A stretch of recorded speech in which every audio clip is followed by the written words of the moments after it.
Hi everyone, thank you so much for joining me. I'd like to show you how I made this beautiful dish. I started with gold foil pieces. I tried to find larger pieces because I wanted this to have kind of a leopard print feel to it, but just in the area that separates what will be the mica flake area from the black alcohol ink area. So what I wanted to do was attach these down to the silicone. They stick really easily, which in fact turns out to be kind of a problem, as I have a very clear idea of where I want them to stick, and sometimes they want to stick somewhere else. So I wanted to make sure that all of these made really good contact, since they will be picked up by the resin, but they won't have resin underneath them, which is corrected by a dome coat anyway, but I really wanted the surface to be nice and smooth. So it's really important with the foil to make sure that it's really, really well attached and that there's no parts sticking up and there's no multiple layers or anything like that. I also wanted some of the foil to go down into the lip of the dish, which of course when you demold and turn it over is going to be the top. So I wanted some of that gold foil to be very visible. I also wanted the gold foil to be really well mixed in with my mica flakes. I make these mica flakes myself, and this version is black, and I love how translucent and silver they are, yet they add this really warm, rich smoky quartz. When I'm going for a smoky quartz look, they really do the job. But I wanted it to have gold flakes in, and I didn't want them just to be floating around. I actually wanted them to be really attached to the mica flakes. I also wanted them to be really small. So for this part, I have already mixed up my craft resin and let it sit. I actually didn't let it sit for very long. You might notice that I still have some bubbles in there. I knew that I was going to be adding alcohol ink to it and that I was going to be blowing this out quite a bit as I moved it. So I wasn't real concerned about waiting for all the bubbles to subside. And the alcohol ink itself is going to help with that too.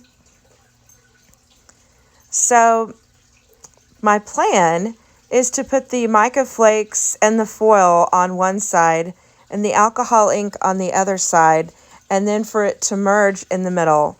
I want it to stay translucent, but I want the black to have a really solid black-brown onyx color.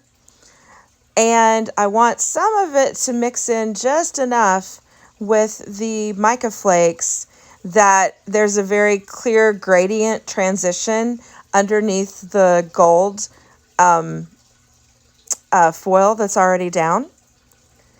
So it's difficult for me to tell with it in the glass exactly how thick it's going to, or how dark it's going to be in the mold. So I decided I would just go ahead and pour some in with the objective of getting some down, getting it blown out so the bubbles are gone, making sure that the entire ridge at the bottom has resin in it, but without filling up the dish, because it's really important to have, when you do a dish like this, to pour your resin in and just pour enough so that it fills out the edge and the top, so that you have a lot of space to get rid of bubbles without your dish overflowing. So doing this type of pour in 2 or 3 additions is a really good idea. It gives you a lot of leeway to make sure that you can run a Q-tip around a toothpick around the edge, which it turns out I didn't need to for this, but it's a good idea anyway. So I wanted to get the mica flakes down. They're heavy, so they'll fall to the bottom, and then the black, as you'll see in a little bit, will come up to it, but also the black will flow over it at the end, but it won't move them because they're already nestled in there good.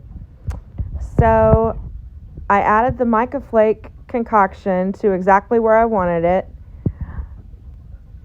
it's really important when pouring resin layers, when you want an effect, to make sure that you're pouring in the right order.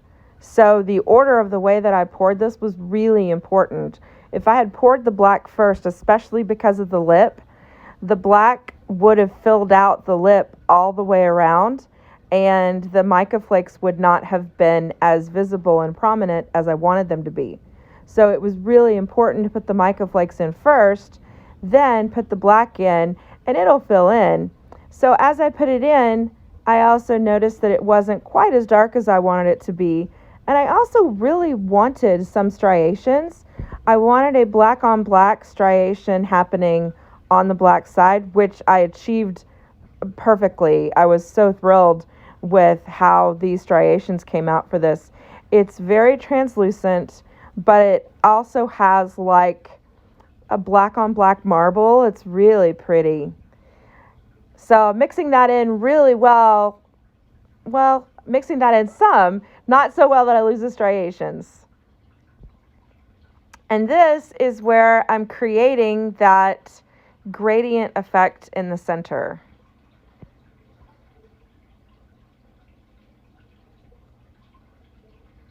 So I wanted to make sure that the mica flakes really covered, and I didn't want them to clump up in one place and then not have enough in another place.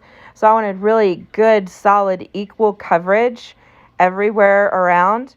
And then I'm bringing up some of the black alcohol ink resin mix, just enough to create that gradient effect. And moving things around just to have it, I'm probably only 3/4 of the way full with the mold, because I'm gonna pour on a very dark black layer as the last thing that I do. And it will not affect the mica flakes because they're already embedded where they're going to be for the most part. This is different with glitter. Glitter flows around a lot, so you might have to wait a little longer to add the final layer. But my mica flakes are pretty heavy, so I knew that this would be fine. Also, if there was a lot of foil in this, foil is very light too, and you'll need for your resin to set up more before you put on the last coat. But I didn't have any issues with that. So I started on the side that I wanted to be the darkest, and I let the dark just creep over everything else. It felt like a scary movie as the fog moves in and covers everything up. But it was exactly what I wanted it to do, and it was so perfect. It stopped just short of reaching the edge, which was, I couldn't have scripted it better. With resin, it's hard to know how far it's going to go, but that's exactly how far I wanted it to go, and it stopped with just the hint of the clear at the top. So I'm really pleased with how this turned out. There is a fair bit of magic when working with resin and pouring about how things pour, but it poured exactly like I wanted it to, and I am over the moon about how this turned out. I really love the gold. The mica flakes look amazing in this. It really looks like something that maybe could have come out of the ground, except it's so pretty. I guess actually really there's a lot of gorgeous things that come straight out of the ground. But anyway, I'm pretty happy with how this turned out, and I appreciate you guys joining me for this. This is the final result of it. Actually, it's maybe not the final result. It's possible that I will do a flood coat on this. It depends on how I'm going to use it. I might add a crystal and use it as a jewelry dish. My dogs are playing, so if you can hear the dogs in the background, I'm sorry. Thank you so much for joining me. Please tap the like and subscribe buttons.